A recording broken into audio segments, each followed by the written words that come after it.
મહેસાણા મહાનગરપાલિકા કમિશનર દ્વારા જાહેર કરાયેલી અધિસૂચના D2A મુજબ 40% જમીન કપાત બાબતે સખત વિરોધ પ્રદર્શન કરી મહેસાણા કલેક્ટર કચેરી ખાતે આવેદનપત્ર પાઠવાયું છે। મહેસાણાના પાંચોટ ગામના 1000થી વધુ ખેડૂતો ભેગા થઈને કલેક્ટર કચેરી ખાતે આવેદનપત્ર આપ્યું હતું।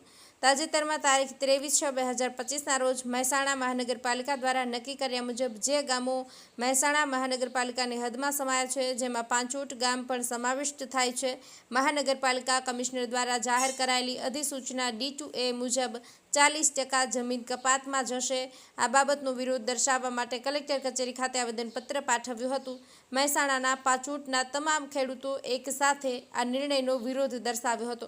આગામી સમયમાં 40% જમીન કપાતના વિરોધ બાબતે કલેક્ટર કચેરી ખાતે આવેદનપત્ર પાઠવાયું હતું તથા ઉગ્ર આંદોલન કરવાની ચીમકી પણ ઉચ્ચારી હતી, જે બાબતે ખેડૂતે આપી પોતાની પ્રતિક્રિયા।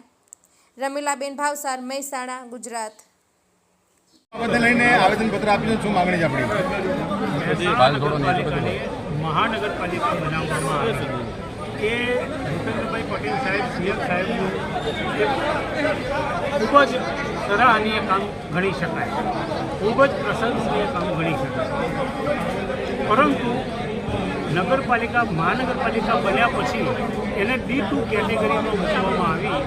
D2 કેટેગરીની અંદર 40% કપાત નોન ઉપરી એરિયામાં આવે છે।